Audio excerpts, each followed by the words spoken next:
Travelers on the Omnibus occasionally touches on mature subject matter with mature language. As such, audience discretion is advised.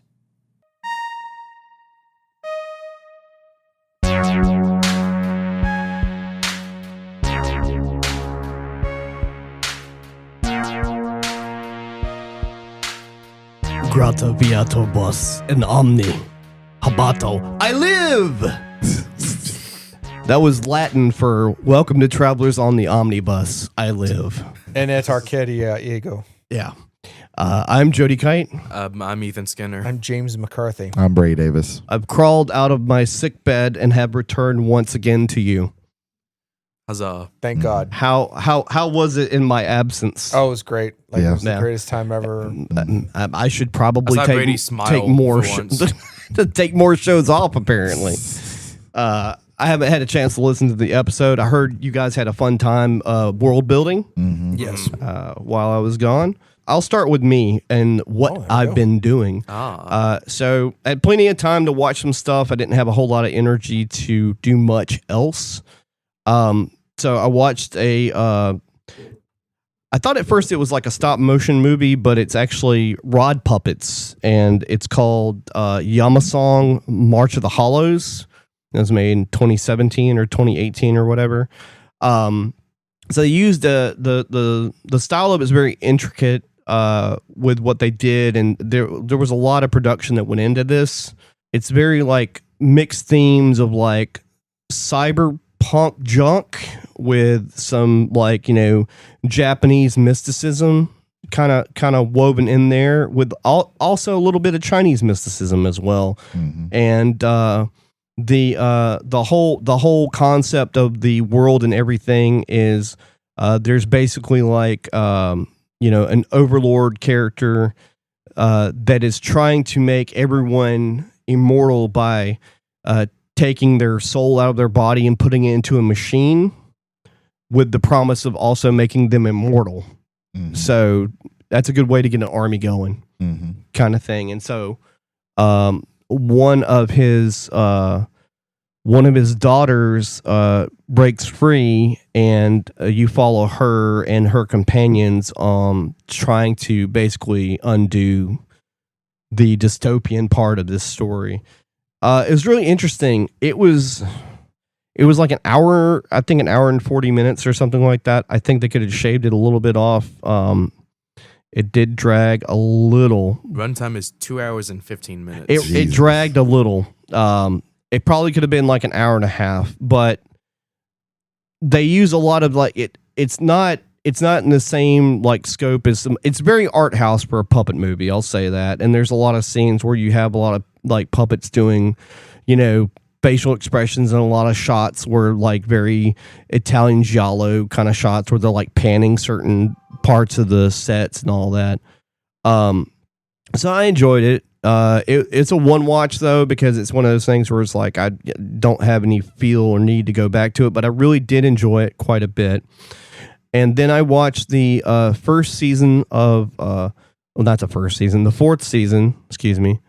Love, Death, and Robots, which has 4 seasons on Netflix. That's what I was trying to say both at the same time there. You can skip the first episode. Mm-hmm. They've done something in this season that they haven't done in the entirety of the run of the show, which one of the gimmicks of the show is that the story has to either have love, death, or robots in it, or a combination of 2 or 3 of those. It doesn't have any of those in the first story, because there is no first story. It's just a Red Hot Chili Peppers video with them as puppets. And one of their later songs, which made it even worse. As everybody at the table knows, I'm not a fan of that band anyway, but 5 minutes of torture is what I would consider that. After that, though, it picks up immensely, and there are usually at least 1 or 2 episodes that typically have a grim, dark sci-fi story in them, and it did not disappoint on this season. I cannot remember the name of it. It's episode 2 or 3, where you follow a basically like a tech enhanced woman living in this space junkyard, basically trying to deal with her trauma and also get by. And it's really good. So the second episode of the 4th season? The second or third. Okay. Because one of them is the second or third one is also a cat episode as well, I think. The second one is Close Encounters of the Mini Con. Okay, never mind. It's not the second. It's not the second one. They have a mini one in every episode as well. Those are always fun. Little fun things happening. It's in the first handful of episodes, but much like the last season, there's probably about like 3 out of 8 episodes. There's like 3 bangers, 1 or 2 episodes that are kind of meh, and I'm not even counting the Marionette Red Hot Chili Peppers thing, 'cause that shouldn't even been on there. I don't know what the fuck they were thinking. But as a whole, really good stuff there. Really enjoyed that. As a whole, like I said, that series is really good. If you have Netflix, I highly recommend it. Also, I've been playing the current mini season of Fortnite with Star Wars as a theme, where the other night I landed in the Darth Vader town, which is what I'm calling it, and hijacked a TIE fighter and killed everybody, and then killed Darth Vader. And then because I killed him, he asked me if I wanted him to join me, and I went yes. And so he gives you a pretty cool ability. There's all kinds of Jedi and Sith masters on the map after the first storm draw, where you can talk to them and they'll train you in a specific kind of force thing. Darth Vader's is the only one that lets you throw your saber, which is busted. Saber also reflects the gun lasers, as they were. Guns have all been replaced by laser guns, which have infinite ammo but overheat. So you have to basically switch between those to keep your action going. I still haven't beaten a session yet on this. There's so much grifting going on, and unlike some other games that are like basically dead in the water before they arrive, I've also played one other game I forgot to mention in the preamble ramble, is Headbangers Rhythm Royale. Okay. Which is the pigeon based rhythm game that came out a couple years ago. I've seen this. Yeah, it was in one of the Game Grumps music episodes. I've seen this. And it was on sale. The normally $30 for the digital deluxe, and I got it for $7, and I played it. And after a few games, I started realizing that there was like a commonality to some of the names, such as Botman and Robot. So Ethan, do me a favor. Mm-hmm. So there's a thing you can do. You Google how many people are playing Headbangers Rhythm Royale on the Steam algorithm. It'll show up, and it'll tell you how many people currently are playing that game. It came out like 2 years ago. We'll wait. We'll save this time for Jay to edit out this space while Ethan is typing. Jesus. Here, I'll give myself an audio prompt to help me. Quarters. That's a good one. I like that one. So Ethan, have you found it yet? Do I need to type it in for you? No. In the last 30 days, an average of 6 people have played it. Currently, is anybody playing the game right now? He's looking. 4 people are playing it. With crossplay, They're nearing peak. you might get lucky. To give you a scope of what that means, for one, nobody's playing the goddamn game.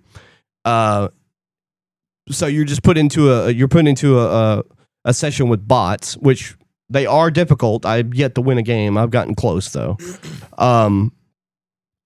So to give you a scope, currently, right now, as we speak, there are somewhere between like 1.2 and 1.3 million people playing Fortnite, and somewhere around 300,000 to 400,000 people playing Marvel Rivals.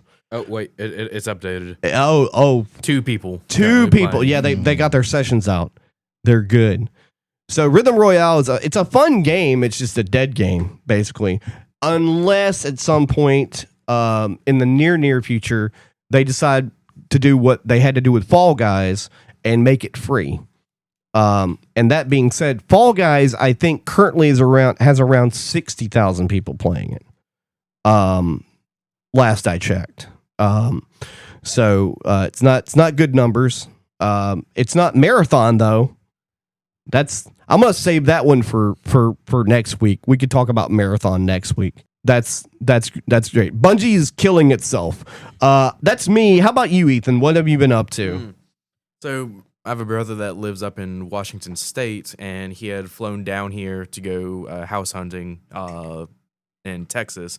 And the day before he went to go fly back to Washington, me and my other siblings, we kind of like hung out together, played board games with my grandparents' house. It was just an all-around good time.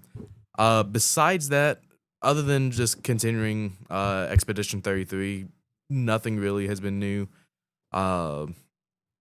Unfortunately, I've nothing new besides what I've been doing the past 2 weeks. Awesome. Jay, what have you been up to? That wasn't even a minute. What the hell, man? I took most of the time up, so it's yeah, fine. but so it wasn't even a minute. I've been building a wall. Yeah. What kind of wall? A wall for a flower bed. It was my grandmother's flower bed, and so I'd been working on getting a lot of vinage out of it. But what ended up happening is on the south side of the house, it was built as two like there was one brick wall and then a brick wall put right in front of that one. Mm-hmm. And the heart vines ran through the bricks there. So when pulling out those vines, I pulled out those bricks. Oh. And then the whole thing is like, so I learned how to mix mortar. Typically you're going to want, but for every 60 pounds of mortar, you're going to want anywhere between 3 3/4 and about 5 gallons of water. Mm-hmm. You don't mix that shit all up at the same time. No. You start with like 2 gallons of water, and then you do half the bag, and then you mix that for a little bit, and then you throw in the other bit of water, and then you throw the rest of the bag in there, and you just keep it until you have basically stony peanut butter. Mm-hmm. And then you just get to spreading and laying, and there you go there. Mm. There's a cool terracotta dye that I added to the last batch that I did that ended up looking pretty good. So I've got one more. I've done 3 60-pound bags. I'm going to do one more 60-pound bag, and I think that'll finish it off and get the wall back to where it was prior to 2 years ago, because the vines have been slowly like breaking the thing apart anyway. Mm-hmm. So getting those vines out of there was actually 1 cathartic and 2 necessary. So I was very happy. It's like Minecraft, but in real life. Yes.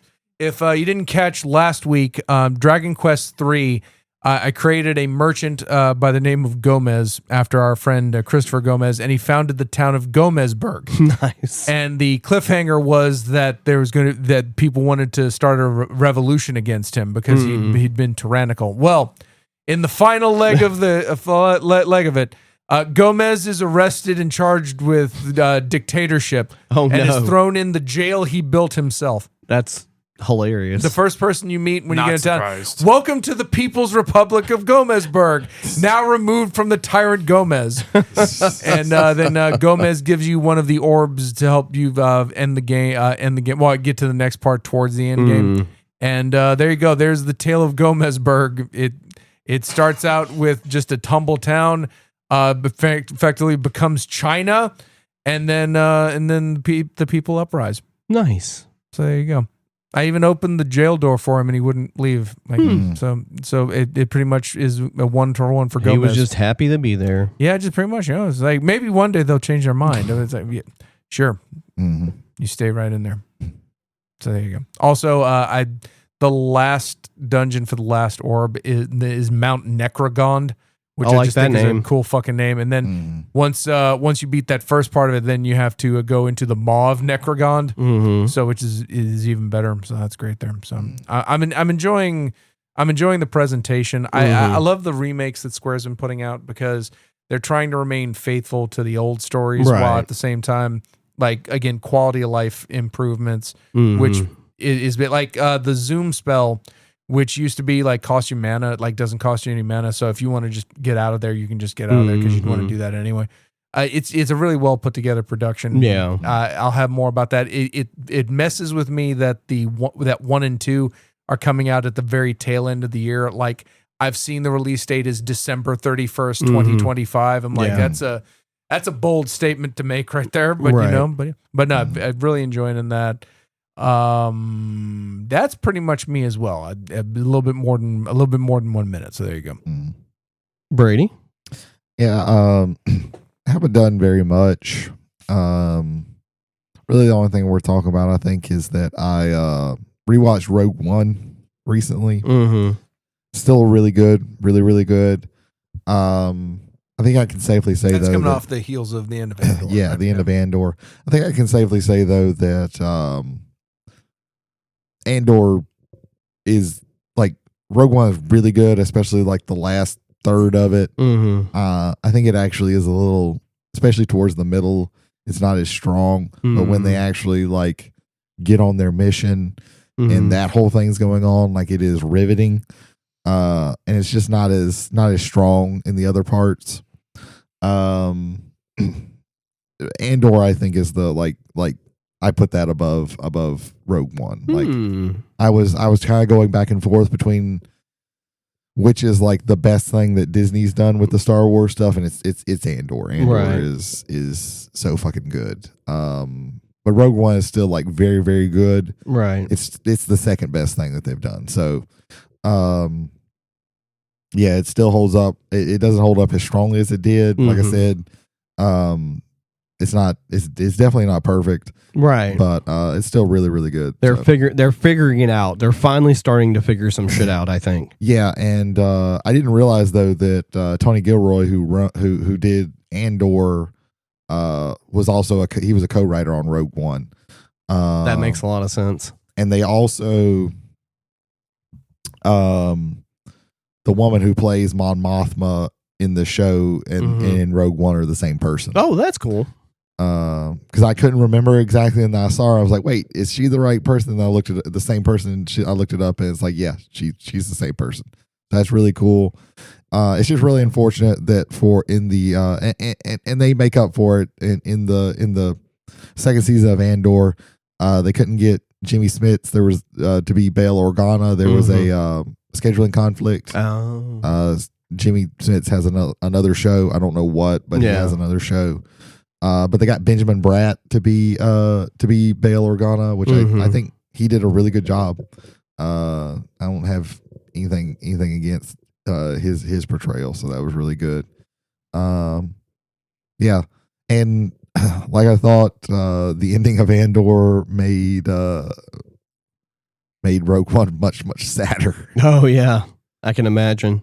Because even like some of the characters you don't see much in Andor who end up dying, like you actually saw them a little bit a decent amount more. And I was like, oh man, Jesus.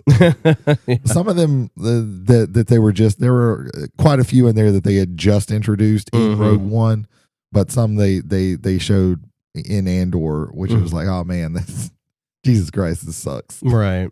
But yeah. So that's really it. I haven't really been doing very much at all. Oh, okay. Well, that's very uneventful. Cool. I would like to take a moment to talk about Marathon then. This thing's been fucking disgusting. Oh yeah. And not the first time. And for me, it's set against the light. I'm reading Play Nice, which is the Blizzard history done by Jason Schreier. I'm finally to the third part, which is the future of basically of Blizzard. And what gets me about this is that Bobby Kotick, and so he's the lead over at he was the head of effectively the head of Activision, the CEO there. His ethos, most of like the executives he brought in for Activision were like in consumer shit, like the guy who ended up who he brought over to then move over to as the COO of Blizzard. Didn't know much about video games, really loved skiing, and did a presentation upon arriving at Blizzard. It's like, I really love skiing. And everyone's like, he didn't mention video games once. What the fuck? Yeah. And it's literally about how much juice can you wring out of the lemon over at Activision. Blizzard's style was more, how can we polish this to the utmost mirror shine we can and then present it out there. So those two visions were always going to clash, and it ultimately ends up being with Activision having, it's like we own it's Activision Blizzard, not Blizzard Activision, and it's what it comes down to. Like they're slowly, as Blizzard people started leaving the company, Activision people were then taking those spots. Right, of course. That's how much it pretty much happens there.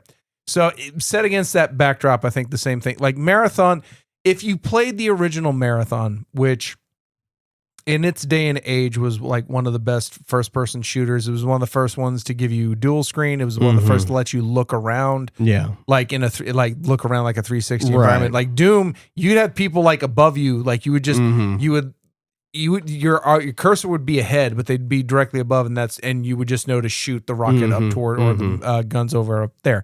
For that series to be turned into an extraction shooter, first of all, was weird to me. I liked the look of it. I really liked the look of it. The problem was Bungie really liked the look of it as well, and they didn't own most of the art assets, from what we can tell. Most of the graphics for the typography were all stolen, or at least a lot of the predominant ones were stolen from a Twitter artist. They very, very good. Like, to be fair, like I get why cyberpunkish style would kind of work with Marathon. But I still, and the artwork looks good there. It's just it just saddens me that this company that did Marathon, then did Myth, the real time strategy game. Oh, gotcha. And then went on to make one of the better trilogies of video games ever with Halos 1, 2, and 3. For them to be so artistically bereft that they're wholesale stealing from another person,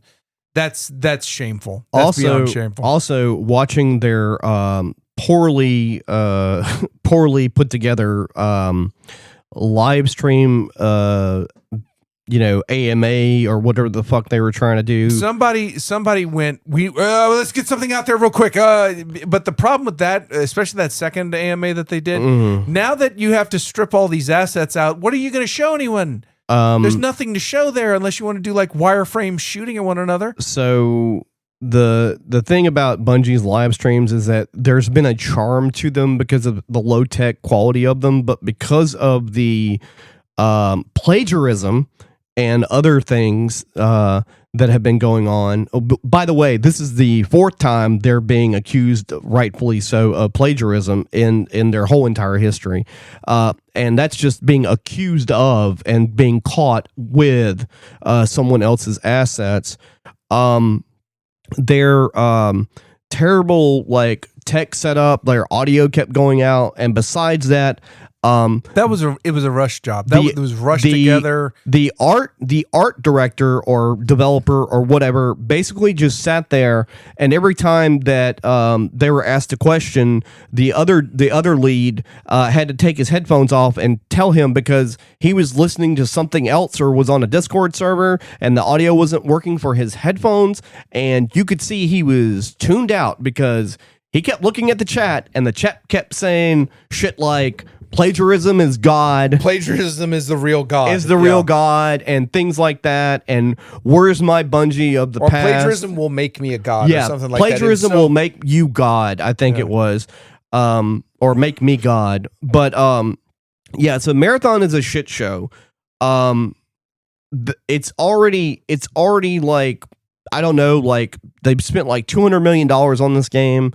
There's no way, even if they made it free to play, that they would make their money back in a allotted amount of time for it to save the company. And it's hilarious to me after they monetize the ever living fuck out of Destiny 2 that this game is probably going to fail because they're still aiming for it to be out in September and it's nowhere near being done.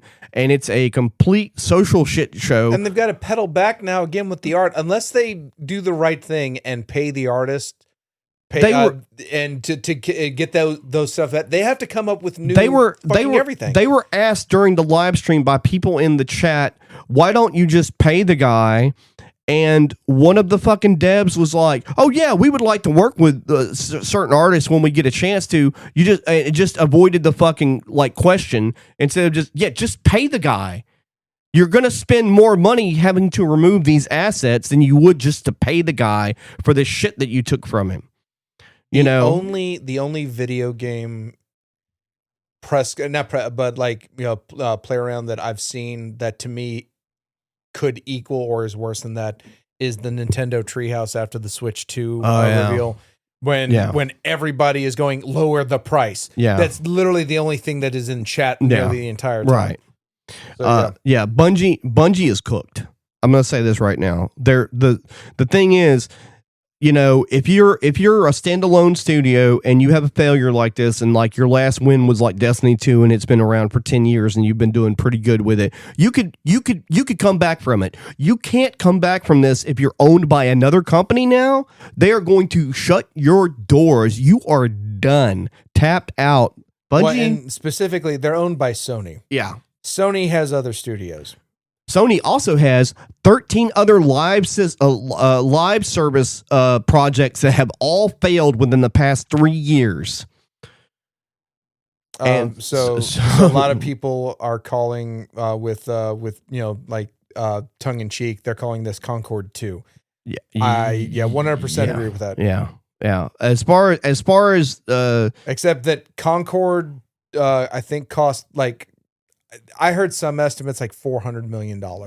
Yeah. For a game that lasted a week. Yeah. And then they just pulled it. Yeah. And they're talking about this game being like, between $40 and $60. Like Concord, I think, was 40 and it still failed.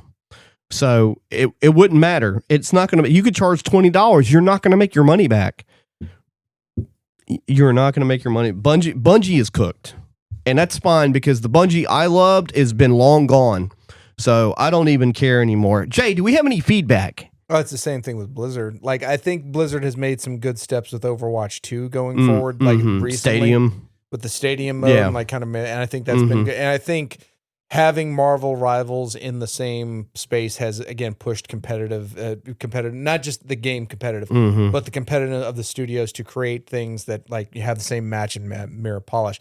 I hope, although, and we really didn't talk about this when we initially talked about Expedition 33. The reason why you can't expect Expedition 33 like polish and like things like that is that's not how the gaming industry at the AAA level is rigged now. AAA is rigged to produce content. Right. Nonstop, steady flow stream of content. Like I keep reading in Play Nice, like it's almost like he's a broken record. Bobby Kotick is like, it's like, how are we monetizing this? How are we monetizing this? How are we like what? Why aren't you making an expansion every year for World of Warcraft? Why is it taking 3 years or 2 to 3 years to make one? You should be doing an expansion a year. Hire on more people. Hire on more people. Oh. The subscribers numbers have dropped. Oh, well, fire all those fucking people. Okay. Yeah. Right. Like, so in this nonstop thing to kind of keep the sausage get made, they made too much sausage and now people don't want sausage anymore. They want something else. So now the sausage makers are out of business. Do you know the ripple effect of if Stadium succeeds, if this mode succeeds, is it's going to basically fracture the focus of the game devs, and it's going to fracture the audience that plays both two different modes. They're going to basically like something's getting watered down at some point, and so it's going to fracture the fan base, which their player fan base has already dropped significantly because of just poor choices, poor promises that they didn't fucking execute on, and Marvel Rivals being their quote unquote, no pun intended, rival at this moment. As far as there's no need to call Overwatch anything other than Overwatch. Overwatch 2, the promise of Overwatch 2, a lot of that was baked into there was the PvE stuff. And I've seen a lot of people argue, it's like, how much were you really going to play the PvE stuff? That is something that I will listen to. But ultimately, it was a differentiator from what Overwatch 1 the difference between 1 and 2. And then the only difference to me for a while for Overwatch 1 and 2 was your team had one less person on it. Yeah. That was it. Yeah. That was it. Like, you had some new heroes, but and I'll also say this, because I think, if anything, like League of Legends has run into this problem. There's so many choices. Yeah. Right. Well, one other thing before we move on to our whether or not we have feedback. I think we've done a pretty good feedback ourselves. Is that another thing that fans were saying? Bungie was like, Marathon needs to have PvE. Well, I mean, that's a choice by the devs, and they're not going to do it, and that game's just dead in the water. So, anything else? We want to talk about anything else? The original Marathon had no PvP whatsoever. Yeah, it was 3 very good stories. You had to read on computer terminals, but it was like one of the best, like early generation first person. Well, I mean, stories. The thing is, like, Halo had both. Basically, you chose what if you wanted to play the story mode, you got the PvE, and then if you want to do the multiplayer, you had the PvP. And they've gotten away from story modes in a lot of these first person shooter games because it's live service stuff or whatever. Anyway, I'm over it. I'm getting angry now. I don't want to be angry. I want to be happy. My response to that is Doom Eternal, and Medieval Doom. Bolt Gun is the best new Bolt Gun's also very good boomer shooter I've played in a long time. Yeah. With the exception of id Software, copying themselves, it's probably the best boomer shooter I've ever played outside of id Software. There you go. So, play Bolt Gun. Any feedback? Nah. No, there's no feedback this week. But ladies and gentlemen, thank you for being passengers on the bus this week. If you'd like to leave us feedback on this or any of our previous episodes, travelersontheomnibus at gmail.com. Again, that is travelers, 1L on the omnibus at gmail.com. Jody, where else might they also contact us? There's no Latin word for Spotify. That'd be weird if there was. Wasn't it though? Like that, is actually to Spotify, and then just English scholars shortened it to Spot. I'm just saying, it would be weird. But yes, on Spotify, you can leave us direct comments on any of our this current or past episodes. Also, take part in any of our polls active currently for this or any of our past episodes that are still up and running. Also, ladies and gentlemen, once again, a big thank you for being on the bus this week. If you'd like to share this experience with people who do not listen to podcasts on the same channels you listen to, we are available on Amazon, Apple, Spotify. This is very important. That'd be weird if we weren't on Spotify, but you could comment. Yeah, on Spotify. That'd be pretty awesome. YouTube Music through our YouTube channel, Travelers on the Omnibus, and iHeartRadio. Well, that being said, I think it's time to get things started. Yeah. Yes. I really wish all Jim Henson movies started with, why are there so many songs about rainbows? That would have made this fever dream even more of a fever dream. Don't you mean like the biblical apocalypse? Why are there so many songs about the biblical apocalypse? Also, okay, before we... It's always 1,000 years. Yeah. Like 1,000 years Gandahar was destroyed. 1,000 years Gandahar will be saved. It's 1,000 years since the 7 days of fire. Yeah. Like it's always 1,000 years. It's a nice round number. I want to hear 784 years ago. It's a good number. It's far enough to where a millennia, a lot of things can happen. Yep. So we all watched the spectacle known as The Dark Crystal, which is a Jim Henson production that was made in, 1982? 82. It came out in 1982, December 13th in New York and December 17th throughout the United States. It wasn't released until February 17th, 1983 in the United Kingdom. Do you have the box office for that? Yeah, it was like 30-something or 40-something million. I had that, but The Dark Crystal, directed by Jim Henson and Frank Oz, making this one of the most Muppets thing ever to Muppet. Yeah. Screenplay by David Odell from a story based from Jim Henson. Produced by Jim Henson and Gary Kurtz. Cinematography, and I want to stress this part right here because I think the cinematography in this movie is fantastic, is by Oswald Morris. Main editing by Ralph Klemplin. Music by Trevor Jones, sound design by Ben Burt, who, if you know, was the sound designer for all three of the original Star Wars movies. You can thank him for the Wilhelm scream being in every goddamn thing ever now. Lovely. Distributed by Universal Pictures in the United States, with on a budget of £25 million, it had a box office of $41.4 million, making it a slight bust. Though in the coming years after, it has been reevaluated, and at 93 minutes, it's my perfect kind of size for any kind of movie, bar none. Somebody you left out, I think, is very important. The production designer, Ben Froud. Ben Froud, yeah. Froud. And the art design, because his art design is for the backgrounds and all that. For the Skeksis. He basically designed the whole characters and everything look of the movie. Oh, interesting. Froud and Henson would then later go on to make this this other movie called Labyrinth. You may have heard that one. Yeah. That one was 5 years later? 3. 87? 86. Don't know what that one is. Oh, okay. 4 years. Yeah. Labyrinth? I'm joking. I know what Labyrinth. Okay, I was about to slap you. I know verbally. I wish you had been here last week when he said he'd never watched The Dark Crystal. Yeah, like that. That's me one that, saying that was the whole reason why we chose The Dark that, Crystal. That's We actually did understandable. not know that Once again, Brady and I both said last week, no, we were not aware you'd never seen it. No. Yeah. Okay. That's wild. Not really though. Considering like no, this is not like a Labyrinth is a movie that is more in the public consciousness than The Dark Crystal. Yeah, This usually is not. like most people that have seen Labyrinth have probably seen everything Jim Henson did during that time period. But Dark Crystal, like, I don't know, it's a miss on a lot of people's radars just because it doesn't get a lot of acknowledgement for different reasons. But growing up, this was the one that I watched. I didn't watch Labyrinth as a child. Like, this was the one that my parents got me for some reason. I didn't watch it until I was probably in my 20s, because the thing about this movie is it didn't really air on television much, if any.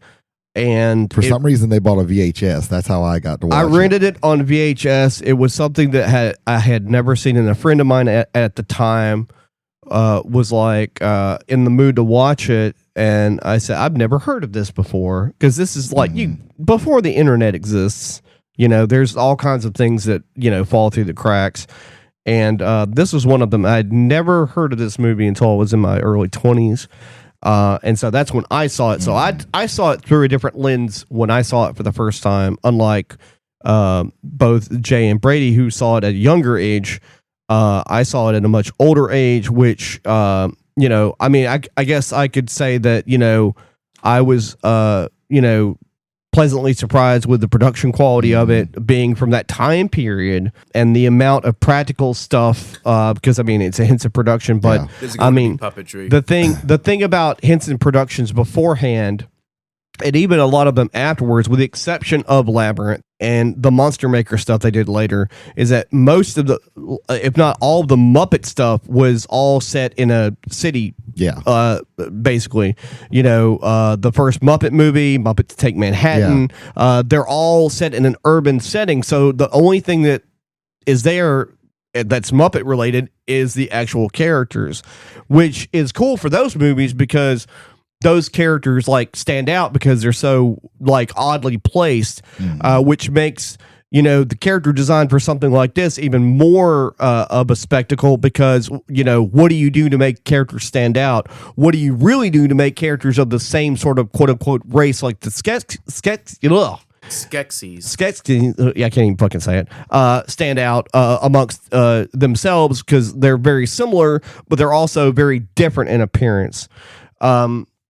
So this movie opens with, like, you have a prologue of what's been going on. Yeah, there's a narrator who's like telling you everything that's happened. It's very Dino De Laurentiis. It's very much. The like Dark Crystal riff that's throughout the movie. The little motif that they use in this is it's pretty fire. It's pretty fire. It feels epic. Feels very dark. Like you get like, oh, this is like a sad thing. Yeah, I think the first time I watched it, I thought I was like initially bored at first, and then I realized that I wasn't bored. I was depressed. Yeah, because it's a very bleak, like the light design that they use is very dark, and a lot, even in the lighted areas, is very kind of toned down, because, you know, the planet is dying. Yeah, and so you have all that going on with everything else. So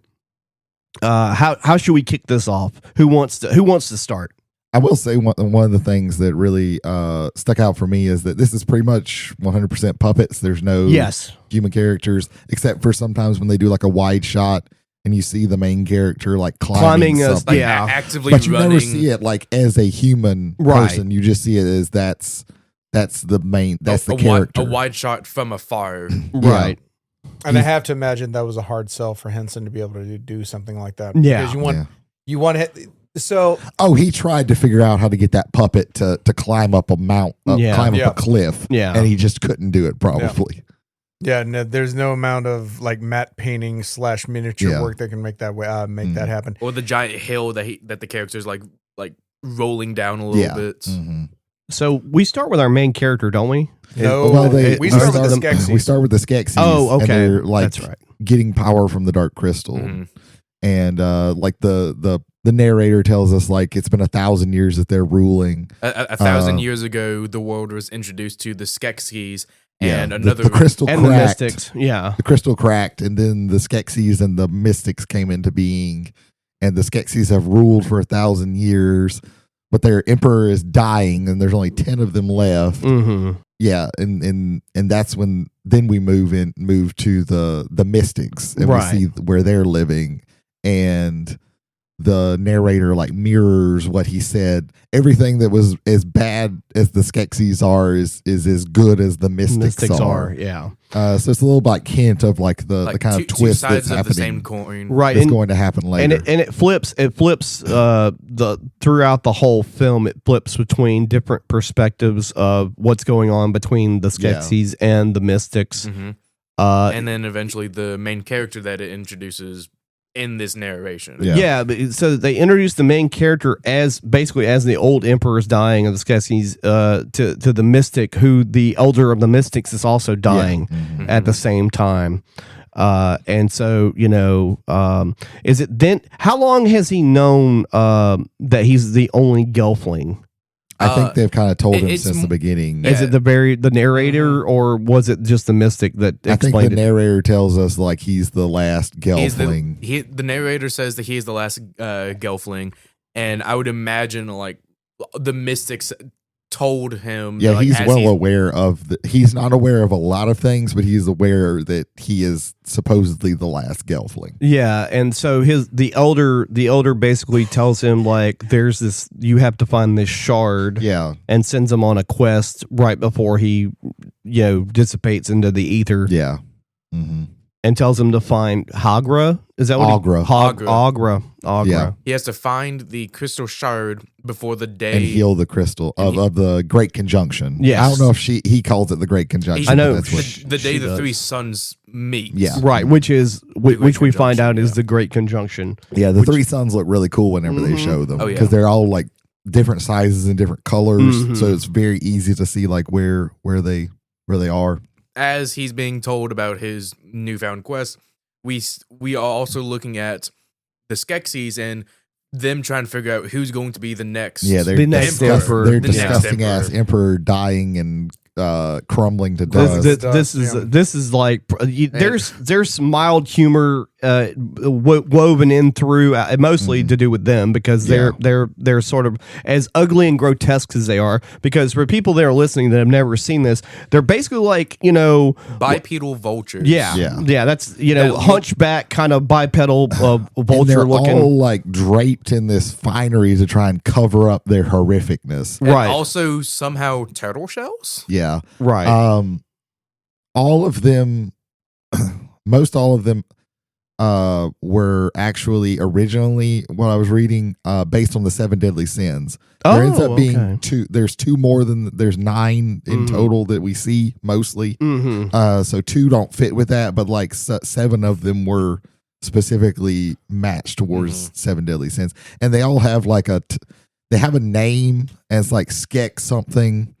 And then their title is usually what they go by. Their occupation is what they go by usually. Right. But the one that we like actually get a name for is Lord Chamberlain. Yeah, the Chamberlain. Yeah. Who apparently it's his job to pick the next emperor. And so he picks himself. He picks himself. It is my time. And the other one who is the general. He's the Gartham master. is what his title is. He says, "Well, no, you're not going to do that." And so he challenges him and he incites trial by stone. I like right before that happens though, like you see the Emperor's dying and like he's holding on to his staff, and then you see the Chamberlain like, and like I'm still alive. I'm still alive. And then he dies in probably like one of the most unsettling deaths I've seen in a movie. This was a kid's movie. Yeah, this is just PG. Like, his body just crumbles like fucking stone, and then eventually just dissipates. Yeah. Well, this goes back to something that during the production of this, Henson didn't believe it was fair not to subject children to fear. Right. Yeah. It was important to be like have these emotions where you could be afraid, so that you learn that emotion and you can work that out. Which I tend to agree with him on that. I do too. Yeah, it's him and what's the Nightmare Before Christmas guy? Shit. He also did Coraline. They have the same philosophy of I know who you're talking about. Yeah, I don't know why his name flew out of my brain. He also did don't you mean Tim Burton? No.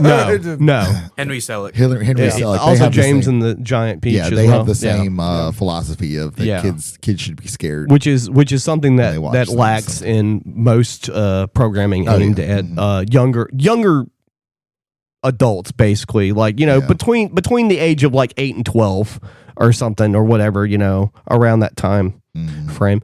But we get this really awesome court scene. They start dueling. The duel is like there's this big piece of stone. There's a stone obelisk that they have to chop to pieces. Yeah, and it's not even. It's just who does the best, like notch in the stone. Because you can see there's notches already in the stone. Yeah, I'm just saying, I want one of those Skeksis swords. Yeah, they're like as tall as a Skeksis. Yeah, at first too, like if you're not, if you've never seen it before, you're like, oh, these dudes are about to battle to the death. No, they're hitting a rock. Yeah, fear is a big part of them. It is. Yeah, and the Gartham master like strikes the rock, and everyone around was like, that nice hit. Lord Chamberlain goes to strike. He's like, it was good, but not as good as the other. Well, no, they're actually pretty impressed because he makes a deeper cut. Yeah. And then the Gartham just cuts the fucking obelisk. Yeah, and then the fucking stone just shatters in half. And then the funniest part of the movie is the Chamberlain. He goes slack jawed and drops the sword with a gigantic clang because it is silent. Yeah, you just hear clang. Yeah, and then immediately they're like, and then they strip him. He's like, exile him, exile the Chamberlain. And then just ripping all the clothes off. All of his clothes, all of his status. Skeksis, so that's great. Taking all of his status off of him. Naked Skeksis was what I really wanted to see in this movie. Yeah, it's not a good look. It's not a good look. And so he's exiled. Yeah. Kicked out. As soon as they do that, the crystal calls them. Oh yeah. So they go back to there, and the crystal's narked on our main character Jen. Yeah. And it's telling them that and they're like, oh, there's a Gelfling, and they're all like freaking out, calling him hideous. Because there's a prophecy. There's a prophecy that a Gelfling is supposed to end the rule of the Skeksis. Mm-hmm. Yeah. But don't worry, the Skeksis surveillance deep state is well within its power. Yeah, they have these little bats, and then so the newly crowned emperor calls the Gartham, which are really think of a disturbing crab people that had a mutagenic hybrid with a tick. Think of Fallout. I was about to say Fallout. Mirelurks. Yeah, from Fallout. Mirelurks. They look very much like Mirelurks, except they make blacker. This, like clicking, this like really disturbing clicking skittering sound. Mm-hmm. That really works in one scene later. Now, I'm gonna for sure. We're gonna cache that one for a little bit. Yeah. So a couple of scenes actually to me, but yeah. No. But that one scene, we'll talk about it. So Jen's climbing the mountain, and there's like these. Oh, and then all of a sudden it's weird, like viney things. I want to talk about a little bit. He has this inner monologue where he's just kind of complaining. This watch made me realize that Jen's a little twat. Yeah, he is. I was like, Jesus Christ, man, you are insufferable. He's just like, what? Why did you send me? And you didn't even tell me anything. And what am I supposed to do with this? What am I supposed to do? You know what? I'm going to give Jen some credit on this one. Okay, Jen, you have to save all of creation. Go. What? Augra's got the rock. You'll figure it out. I have to die now, and then he passes away. But how do I do it later? And then a year later, Yoda will do the exact same fucking thing. I mean, this is true. This is true. It's like, so I can appreciate, like, I've been trained from birth to be the destiny, and then except like here now at the very end, which by the way, we've had 1,000 years. Thanks for the prep work, guys. I really appreciate it. I don't think this guy was trained at all. Yeah, so no, I don't blame him bitching about I think it. he was just raised.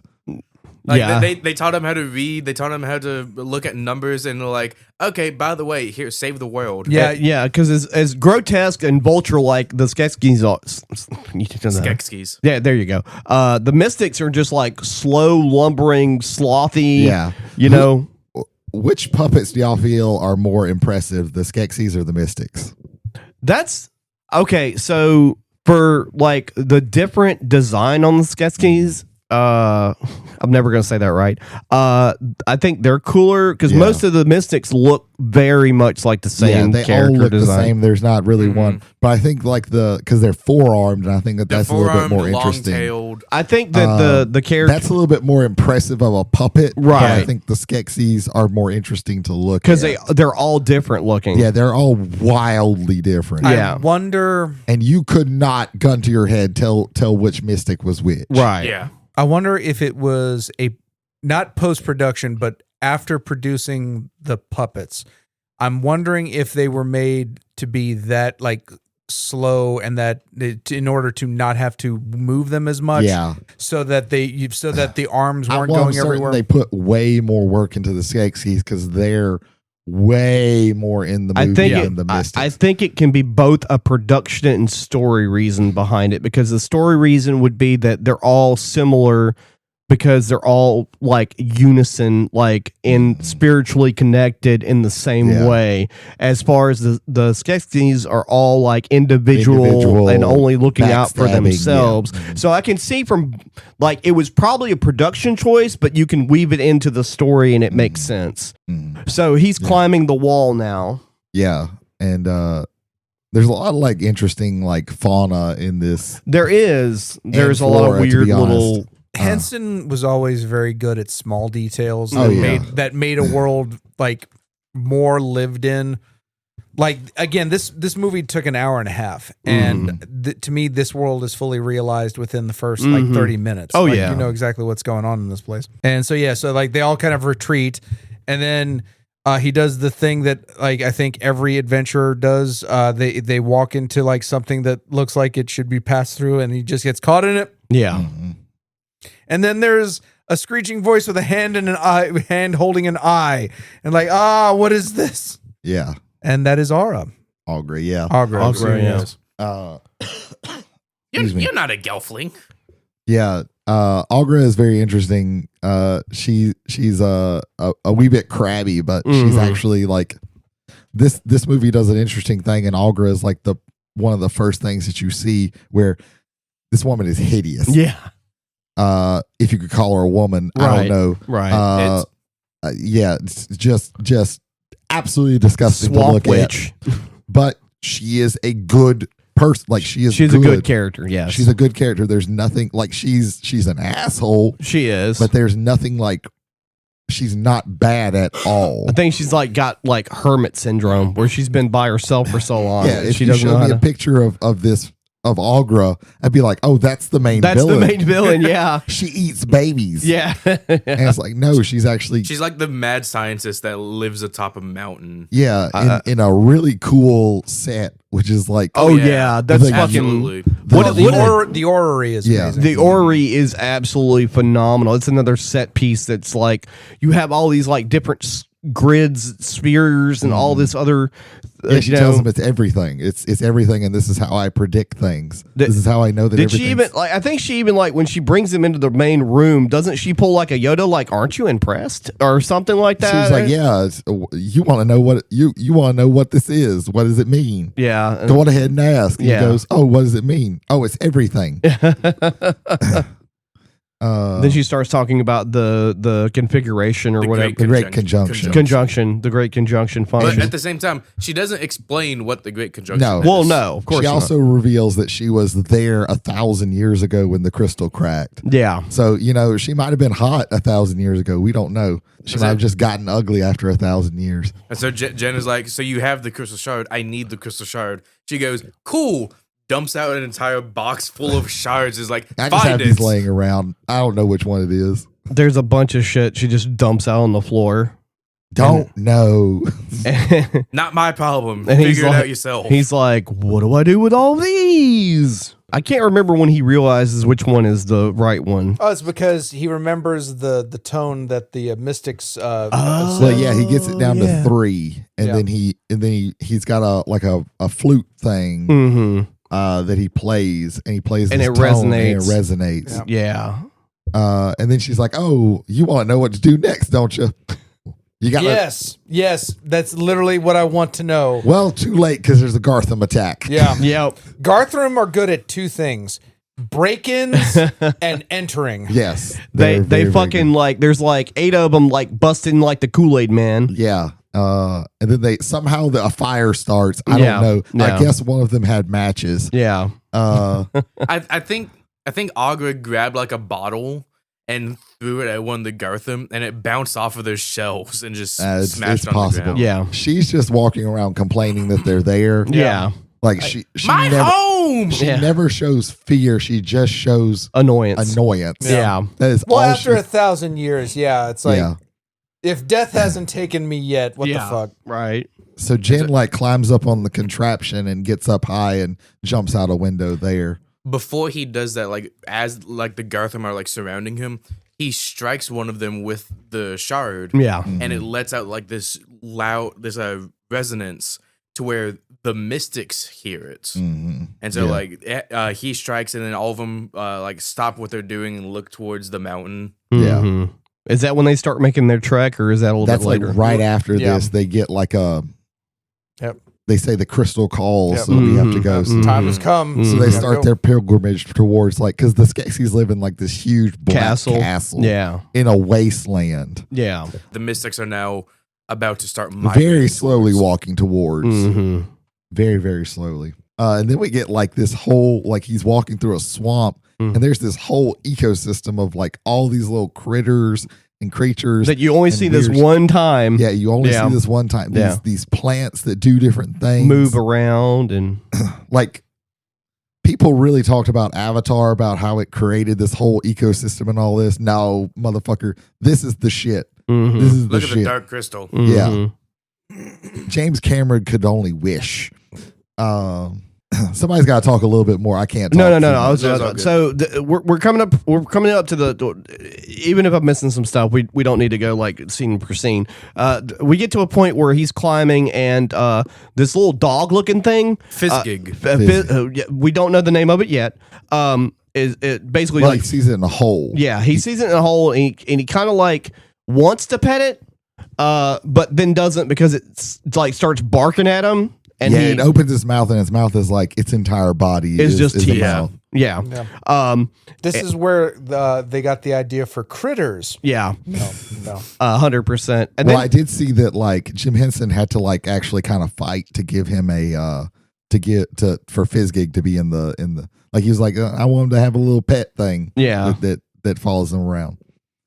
yeah, it works. So he basically does he fall there? I think he falls in a puddle. Yeah. Or it seems like a puddle at this moment. Yeah. And then he meets a girl, Gelfling. Yeah. Well, doesn't she save him, or is that later? Well, she'll save him in a moment, but Yeah. they meet He's in first. there, and then she's like, oh, he's like, oh shit, you're a Gelfling. And he's like, oh, I'll help you up. Yeah. And then they hold each other's hands, and this is how you get exposition out of the way. Yeah. They Cram a lot. They dream fast, which we have never heard of and will never hear of again. And apparently they share each other's They memories. share each other's memories. And he's like, I thought I was the only one. And she goes I these thought I was the only one. these gnomes helped me. She was raised by these things called podlings.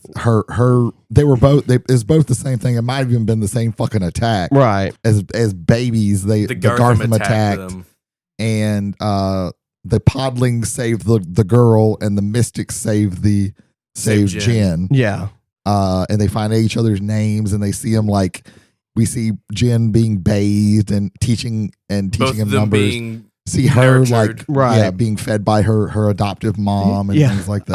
I like afterwards though. He's like, what was that? She goes, we were dream fasting, and then he's basically like the audience and goes, what the fuck was that? Yeah, and then she's like, well, don't worry about it. Yeah, don't worry about it. That's just exposition. Yeah, We're that's fine. just we wanted you to know everything about each other, but not have to tell each other that.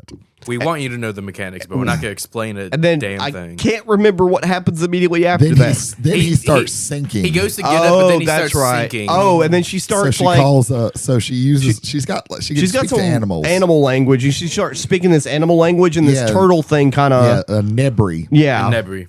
which is like a gross turtle-looking catfish Yeah. thing. Which also I didn't notice until the very end has little babies with it. Mm-hmm. Uh, And then so so she's like, "I'll take you to my village." Yeah, as she gets Jen out of the puddle, off of the catfish thing. Turtle. It was a fishy looking catfish I already turtle forgot thing. the name of it. It's Nebri. A Nebri. Nebri, yeah. They immediately cut to the Skeksis who are eating Nebris. Yeah. Oh, yeah. The most disgusting banquet I've It ever is seen. Nasty. Absolutely abhorrent. Very the only nasty. thing I like Like this, whoever made that movie, The Platform, watch this movie because that shit looks exactly like that. the Oh, yeah, only for thing I sure. could comment is like, man, if only I had like finger attachments with forks on the end of them. Well, yeah. How else are they going to get the food to their mouth because they're not made for that? Yeah. And they're just all like nastily eating. One of them It is like is gorging absolutely himself. disgusting. Mm-hmm. This They're is all the like opposite like of the food food is episode. falling out of their mouth, and they don't care. And Yeah. they're like dipping their faces. They're washing their faces by like sticking it in a bowl and just blowing. It's Yeah. just the most gross shit ever. But thankfully, the Gartham interrupt their hideous meal Yeah, they And have a with- sack with them. with somebody moving inside the sack. I'm like, that's the Gelfling. I'm sorry, Chamberlain's Yeah. not there. Yeah. Also, by the way, Lord Chamberlain's been following. Oh yeah, Jen we see that this Lord entire Chamberlain's time. following. He saw Jen escape from the mountain. the Algra's place. Mm-hmm. So Chamberlain's following them. Yeah, but they open up the sack and it's Algra, and she is pissed. She gives absolutely no fucks. She has no fear whatsoever. And they're like, "Hey, you need to shut the fuck up because we're the Skeksis. We rule everything." And she's like, I can don't give two care." shits. Yeah, you ruled Jack and shit, and Jack Yeah. left town. Mm-hmm. And so with the found information that they don't have the Gelfling, Mm-hmm. the Emperor calls upon the Crystal Bats to go and find them. It's one of the other ones. It's the I can't remember what his name is, but he's like the He's almost officious like one. Merlin or Yeah. something. Yeah. He's like the officious one. Mhm. One of them calls the Crystal She does. Bats. It's really funny because she does like really shit on him. She's like, "Oh, the Gelfling's gonna Yeah. make you cry." The He's- prophecy. They're like, no. And don't he's- talk Almighty about-" Skeksis, scared of a little Gelfling. Yeah. yeah, That's why they committed genocide of them. yeah. Then we go to the Podling village. Mhm. They're having such a great time. They're having a wonderful time. Yeah, I mean that's And then some the more. Fire Nation attacked. Well, that's some more banging music. Like Yeah. that's a really. Like everyone's playing music. They're all everyone's dancing and having She a good tells him how time. to say thank you, and that's all he can say to these people. Yeah. But he starts like playing with the band and everything. Garthram are the example of dominant strategy where it's like once you figure out the way to do, just keep doing it Yeah. that way. It's like, no, just break in and just fucking start destroying things. Again. Yeah, Again. they attack and they start like they're throwing the Podlings in a cage. Mm-hmm. And as they go to get away, they get kind of cornered by Gartham, and the Chamberlain saves them. Yeah. So they're like, "What the fuck was that?" She was like, "Oh, that's a Skeksis." He's like, "What the fuck's a Skeksis?" The only issue I had with this is the Gartham are trying to find Jen. Mm-hmm. Why do they also have the cages to stuff the podlings in there if that's not their I intended? don't think that they knew that like Jen or this wasn't like the other Gartham. They're already back. This was just Harvesting Gartham. They go and raid Yeah. the Oh, Podling yeah. village. It was a bonus for them to find. Yeah, them. yeah. They were Gotcha. just like, "Oh shit." Yeah. Yeah, can get double these the particular pay. ones were just down on their Podling quotas, so they had to go do a raid. Help me, Gelflings. So they run away from the podling nightmare that they're having. Yeah. And the Chamberlain, is this where he's trying to convince them to come with him? This is a little bit later. Okay. And he and Jen's like, "Oh, this is all my fault." And a really interesting line. She says, "Oh, the Gartham have always come. Right. Like it's not your fault. This is just the way things are." And then he like looks at the crystal. And is like, "I never should have taken this quest." Yeah, he throws it away. And she's like, "Jen." They fall asleep, and then they wake up. Conveniently outside, and he's still bitching. Yeah, he's still bitching. Yeah. They wake up conveniently outside of the ruins of the Gelfling village. Yeah. Mm-hmm. And then that's when they like. That's when they actually see what the prophecy is. Yeah, they see what like the shard carvings is supposed with. to be She's like, done. "What's all these?" And he's like, "Well, I know what words are because the it's mystics writing." And she's like, "What's writing?" The And it's like, mystics told me what words are like. Writing is what words are, but like you can see them. Well, no, she says, "What's writing?" And he says, "My master said that they were words that stay." Right, right. Like, that's that's it. actually that was a really cool way to put it. Yeah. And but they find this out. That's when Chamberlain shows up. Yeah. They figure out that the prophecy is a Gelfling will reunite the shard with the dark crystal to restore it. Yes. Yeah. And the Chamberlain's like, "Nah, Gelflings. Make peace. Make peace, Gelflings. Come with the Chamberlain." He's trying his best to be as persuasive and friendly as possible. And he says please like 20 times. Yeah. And then Jen's like, "No, we're not trusting a Skeksis." And then he gets really aggressive. He goes, "Please, Yeah. make peace." Stupid Gelfling. They run off. Then we see a scene of a horrific scene of them draining the essence from a podling by exposing them to the dark crystal. Jesus Just Christ! watch the soul leave the is body of this little gnome thing. The part about that I think works so well is the air bladders they put in and deflated so that like the muscle looks like it's just fucking being eaten alive. Right. Man. Yeah. Yeah. Very good stuff. Kira calls these land striders, which are also horrific looking. Jesus Christ! They're like if skinwalkers were real. Yeah. Like if let's say like we want to ride. Okay, we'll get horses. No, we're gonna take a rabbit's head and we're gonna put it on like a gorilla's body, except we're gonna make its legs like a praying mantis.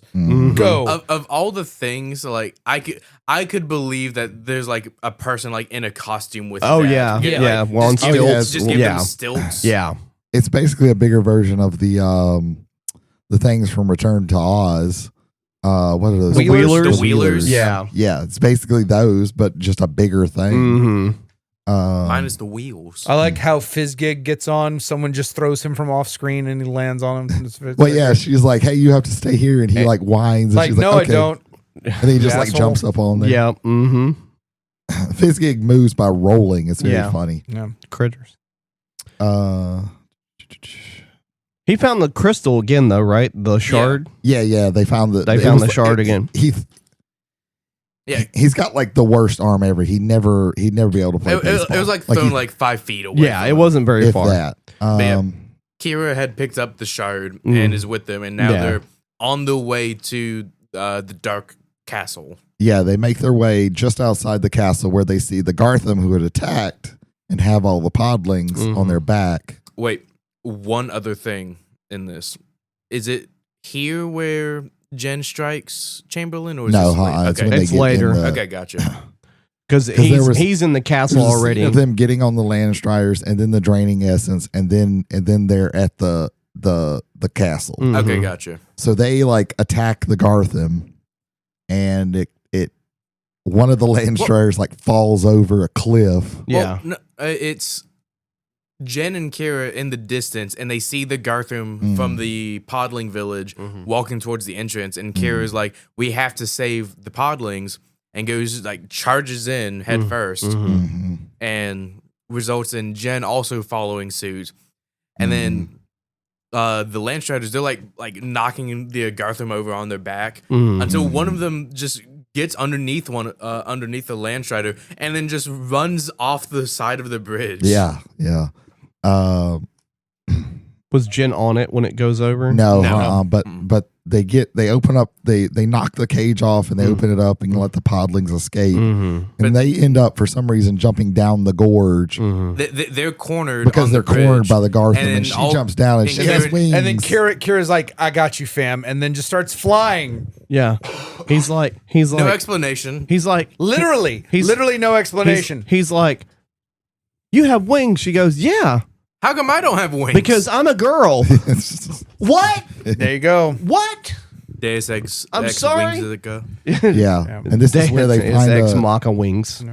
They find an entrance into the this really creepy looking tunnel. I imagine it's like the sewer equivalent. Yeah, it's like, let's make the sewers as creepy as possible. And also have a face on it. Yeah. Secret tunnel. And then who else but Lord Chamberlain? This is not a secret tunnel. This is an obvious fucking tunnel. Yeah. And who else but Lord Chamberlain just watching them go? And he gets in there and he tries to talk them down again. Please, Gelfling.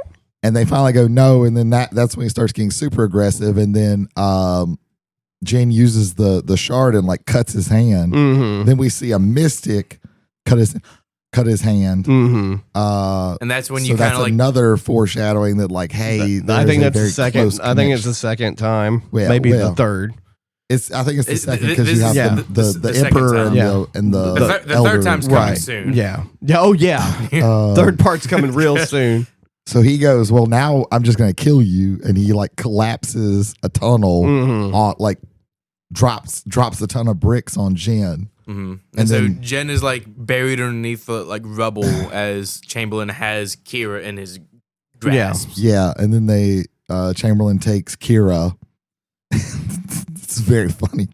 There's two Skeksis walking down the hall and they go, hey, Chamberlain, you're not supposed to be here. And he turns around with the and they freak out. He goes, very, very funny. They both run away to the fucking banquet where the emperor is saying what's the matter with you? Oh, there's a Gelfling. Yeah. There's a Gelfling. They go, what? And then enter Chamberlain with Kira.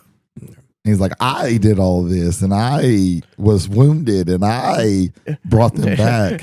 I deserve to be back. Many trials bringing this Gelfling here. Give me my clothes. Yeah.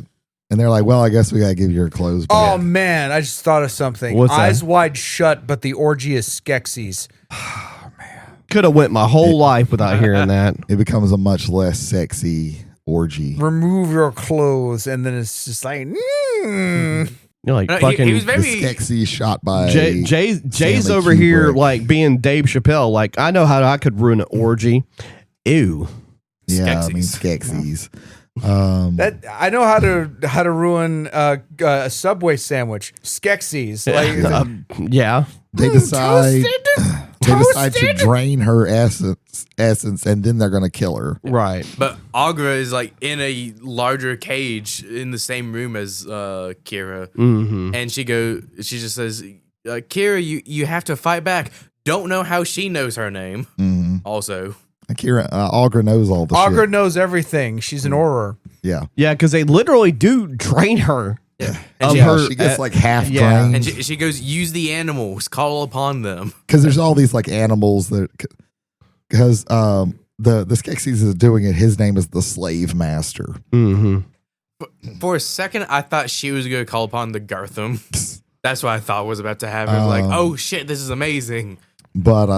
But yeah, she calls the animals and they freak out and they escape their cages. And they basically all attack the slave master and knock him into the pit of fire. Yeah. And if you didn't need any more foreshadowing on the connection between the two mystics and the Skeksis, You said it right that time. yeah, the Skeksis, slave master falls into the pit of lava that's underneath the dark crystal, and then it cuts right to the mystics doing their little walk, little migration, and then you just see one disappear, Yeah. and the other With a really shitty fire effect. with a shitty little poof fire effect, and then the other ones just kind of look to the side and just keep walking. Yeah. Oh man. Well, they got shit to do. They have to get to the castle. They're like, oh, the inevitability of it all. So Kira escapes. We find out Jen's not dead.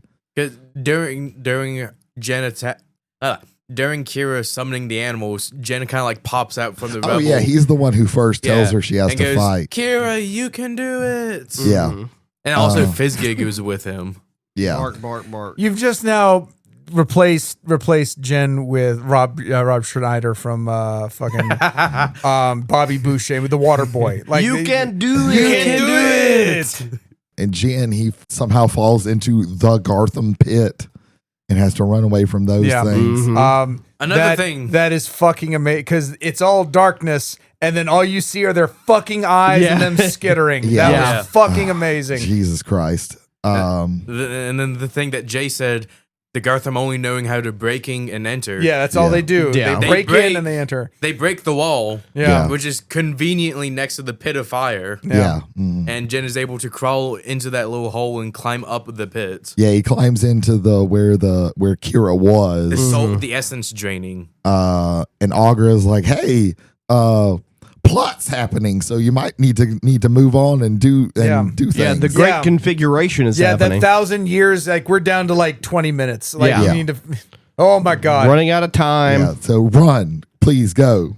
They both get to like the crystal chamber, and they're in like an upstairs area, like a balcony There's different tiers in the chamber. area. Yeah. And all the Skeksis are down with the crystal because they gathered around the crystal, and the crystal like shines down its light on them. Mm-hmm. Then Jen and Kira on like opposite sides Yeah, of they see each this other. chamber. And And then- then fucking little Fizzgig starts whining to Kira. Mhm. Kira's trying to like shut up Fizzgig. Shut the fuck Shut up. the fuck up. And Yeah. then Too late though. Gelfling. Ah. Yeah, and they all start freaking out. And then Chamberlain turns around and like, Gelfling again. Jen jumps from the balcony onto the crystal, and like a twat, he drops the shard. Yeah. That's the one thing you have to do, Jen. Yeah. Could you please Yeah. actually like keep the thing? The Emperor goes to grab the crystal, and then Fizzgig, making up for his fuck up, bites the Well, the Kira Emperor. jumps down with Fizzgig. Mm-hmm. And then Fizzgig gets shacked into the fire pit Yeah. Yeah. by the But Emperor. don't worry, the dog By is the okay. General Emperor. The dog Mhm. lives. Yeah. And then Kira somehow gets the Kira crystal. grabs the crystal, and she's like holding them off, but they're surrounding her. One of them has a knife. Jen says, Jen makes a like shouts at them saying, "Don't hurt Kira, and I'll give you the crystal." Yeah. Because And the Chamberlain's like, "Oh, give us the crystal and you can go free." He's lying. Yeah, of course. Because immediately Kira throws the crystal to Jen as one of the Skeksis who has a knife just goes Stabs like, her right stab. in the in between the neck and the shoulder blade almost. And then Jen goes, "No!" kills her. Thankfully, Jen catches it. Yeah, Jen catches it, so he makes up for it, I guess. He's not complete Butterfingers. And then the convergence happens, and as the light shine down, Jen like stabs the crystal with the shard to heal it. Doesn't he But like jump from underneath it or something? No, or he's like, on top of He's it. on top of it. Yeah. And we also saw the Mystics made it here, and the Gartham tried to keep them from coming in. And they but just looked at him and they were like, looked "Nope." at him and they moved back. And then So as all of this is going, all the Skeksis are freaking out, and the Mystics are showing up. Jen is completely catapulted off of the crystal. Yeah, Jen drops down, and he doesn't care about any of this shit. He's holding holding Kira. Yeah. The castle starts like crumbling, and pieces start falling off, and you see this like bright white underneath. The Mystics are now like have made like a circle around the crystal. Well, the dark crystal is like now, because of the light convergence happening through the ceiling, is like shining through the crystal, through the eyes of the Skeksis. The Mystics. the Mystics Through the Mystics. Into the Skeksis that stops them. Oh, yeah. because the Skeksis are like freaking out and they're trying to run away, Mm-hmm. but the light through the Mystics Oh. is stopping them in their tracks. Yeah. And then they all merge. Each of them merges with each Mystic merges with the Skeksis and makes this other weird ass fucking Like entity, From what I'm being humanoid with antlers looking. Yeah, it's got like weird antlers, but it's got like a simian looking face, Mhm. and they're floating in the air. Yeah. From what I'm being told, these are called the Ursex. Yeah, Ursex. sure. Yeah. And they basically tell them like, yeah, we 1,000 years ago. 1,000 We years ago, fucked up. We were assholes. Yeah, and we caused- 1,000 years ago, we destroyed Gandahar. pretty much.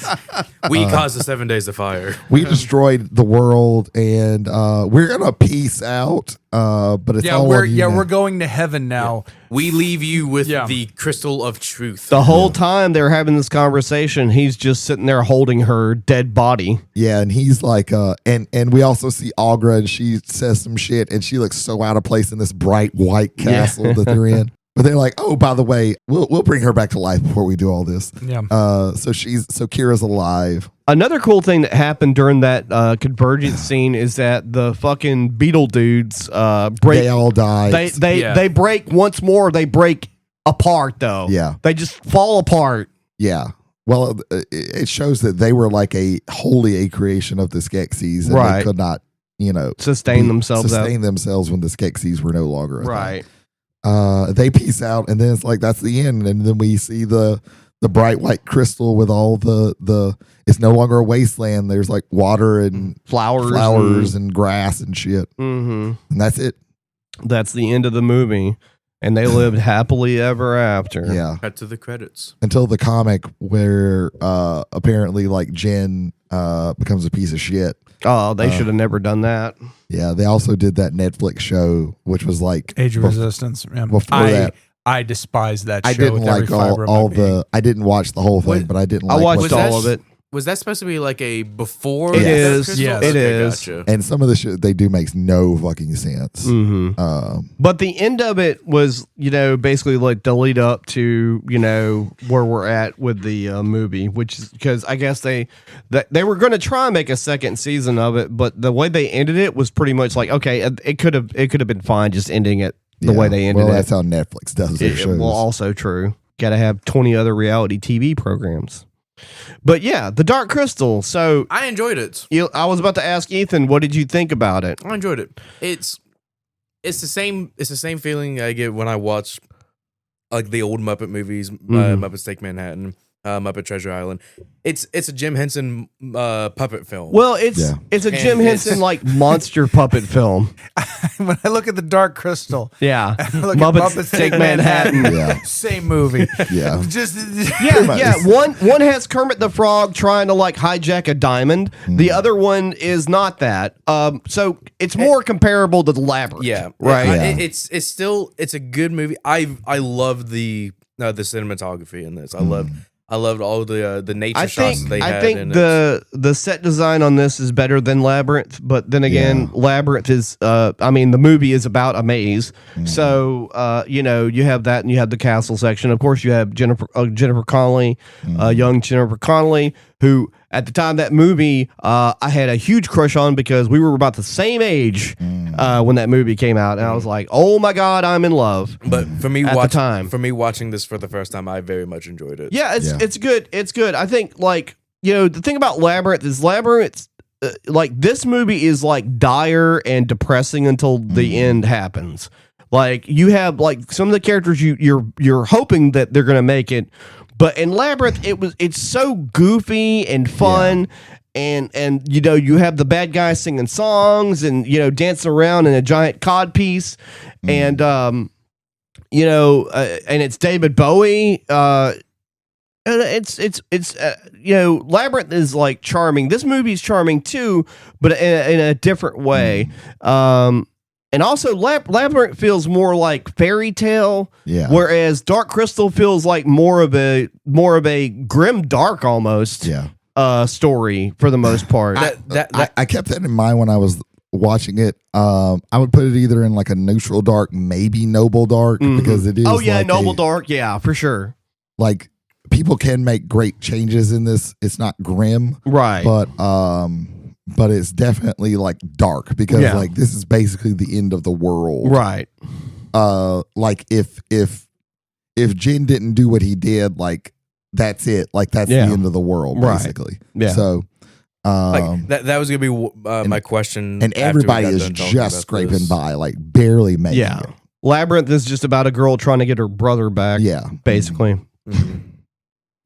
But yeah, this is like I said, this is the big one from one of the big ones from my childhood. Like this is, you're talking about like weird fantasy movies, this is it. This is the one that I watched. Well, also, I was a little bit older when I watched it. I think I was around 8 to 10 when I watched it, but I watched the hell out of it. This is also like, the thing about fantasy, and it's even now really like with the exception of a handful of things, I mean, fantasy really has a rough time standing out because it's usually like if it's the best thing ever, like Lord of the Rings or whatever, like that's it. That's and after that, I mean, you might have like the Dungeons and Dragons movie, that's pretty good, but like if you take like Dark Crystal and the time period into consideration, like the only thing that I remember that was significant that happened like the year before that, what year was Conan? Was it the same year? Yes, Conan the Barbarian was 1982. Okay, wow. So you have that, and then you have Dragon Slayer and Excalibur. When was it? 81? I think Excalibur was 81. 81. Right. So, but Excalibur really isn't like it's fantasy, but it's Merlin fantasy, right? It's King Arthurian legend fantasy. So it's not really the same kind of fantasy movie, but. That being said, you really don't have movies in that caliber of production quality in that genre. That genre was like almost non-existent. Yeah, like you would have like a one-off movie, and that was pretty much it. Because after that, there's nothing else until like the not so great Conan sequel. And then you have Destroyer. Like Beastmaster and all that, which at the time was not considered a great movie, but now has a cult following. But besides that, I mean, really, you don't really have that many fantasy movies at that time period. This still does like the standard like hero's journey. Yeah, I mean, it's basically that, but it drops it in a world that is like unapologetically weird and alien. Yeah. So that's the thing that's really interesting about this one. And it's dark, and it's super, super dark. It is very dark. Even though it follows the hero's journey, it is still like, man, this is a depressing place to be. Right. Yeah, for sure. This is not like an aspirational fantasy where it's like, oh, I want to live there. It's like, no, fuck that. I want to be in this place. Look at this movie and run. Do not think about being here. Yeah, the character, especially the Skeksis, like the character design on those is like so horrific and so twisted and things like that. Like if you look at things that are like, let's just say not practical and animated, like Secret of Nim or something like that.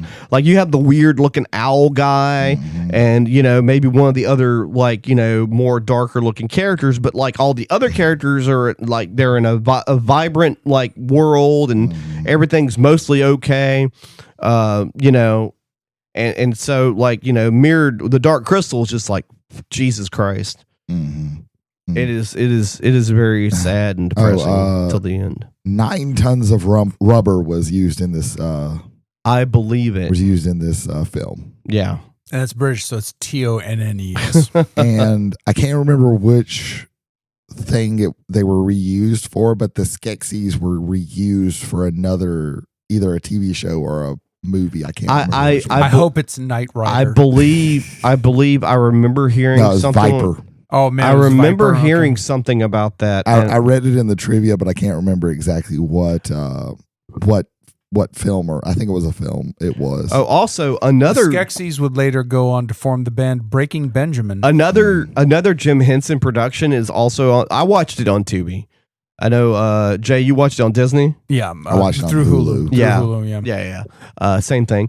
Yeah. Also on Tubi, Emmett Otter's Jug Band Christmas. Oh, that's cool. Yeah. Which was another movie that was in fucking like distribution hell for a while too, before the Henson Company was acquired by Disney. Hulu told me if I liked The Dark Crystal, I might like The Crow's Salvation. See, Hulu told me Sailor Moon Crystal. At least it had the word crystal in it. Yeah, well, at least that's like fantasy. Yeah. And at least that's like... See, I've heard that show is decent. The Crow's Salvation Now we're going to take it sucks. a different direction. Now, replace the Sexies with Sailor Moons.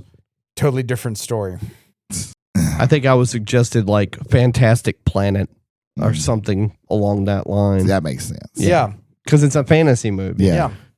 that is unapologetically weird. Yeah. And French. And off-putting. Yeah, it's very off-putting for sure. Yeah.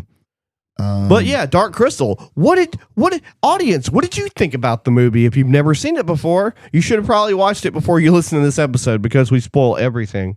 Yeah. Well, I think there's enough visually going on that even if you know what's going to happen, That's true. as soon as you see oh, it's a hero's journey, you know how it's going to end. Yeah, for sure. But I think it has enough going on. Yeah. I will say the main character was a lot more annoying to me this time, but I think it's just because I'm older. He was the least interesting part, which usually in a hero's journey. I can say the same thing about a young Luke Skywalker in the first actual Star Wars movie. He is at the beginning, at the very beginning, especially. He is a very obnoxious character. But he grows into it. I wanted to go to Tashi Station. Shut the fuck up, Mark Hamill. But yeah, but he needed those power converters. Converters in Tashi Station. What the? You said Skeksis earlier, so I don't want to hear it. Skeksis. Yeah, that's not what you said. You said sexskis. Yeah. That's all I've got. My voice is about dead. Yeah. I think Ethan, did you find anything about the repurposed puppets for? They were reused in the second season episode of Farscape. Huh? Yeah, that makes sense.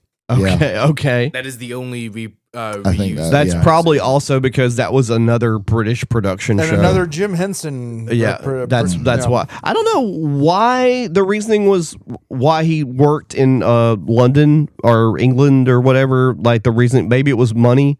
It was the studio that they used because they used that studio a lot over there.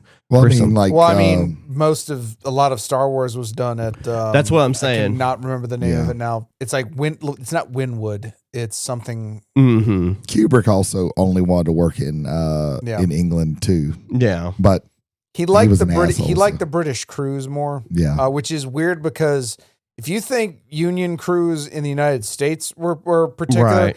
The ones in Britain at 5 o'clock, filming filming stops. It's you can ask for a half an hour, but if they don't want to do it, they just don't do it. Yeah. Which, for an American director, it's guys, look, I know we've been filming for 33 hours straight, but we need to film for another 12 hours straight. We gotta get this also, we need to make sure that the helicopter is directly above the old man and the two children. Can we do that? Yeah. Can we make sure that happens? Make sure they fly really low so they don't see any of the city lights in the background. That's a Twilight Zone reference. Nothing bad will happen. The movie.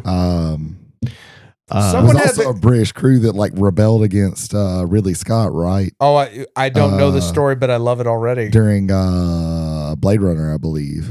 Yeah, they fucking hated each other. They hated Ridley Scott, if I'm not mistaken. Most people kind of do every so often. Mm-hmm. But yeah, most crews that he worked with hated him. That makes sense. I think they had T-shirts made. Oh man, that's awesome. when you know. That's when you know. Well, I think we're pulling into the stop. Yeah. I think we better wrap it up. We would like to thank our lovely McNarb Gaming for giving us this wonderful studio space that we record in weekly. Thanks, McNarb Gaming. Yeah, the Final Fantasy Midnight release is coming up soon, so that's gonna be pretty cool for them. Yeah, if you got money, a lot of it, that's gonna be fun, and it's not their fault.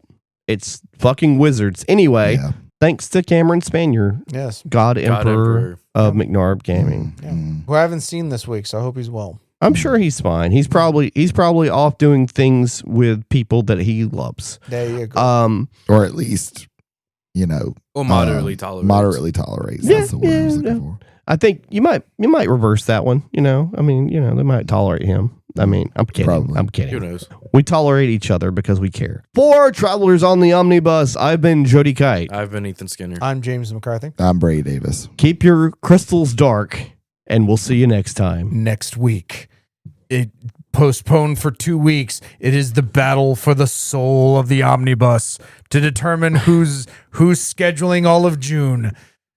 Check it out next time.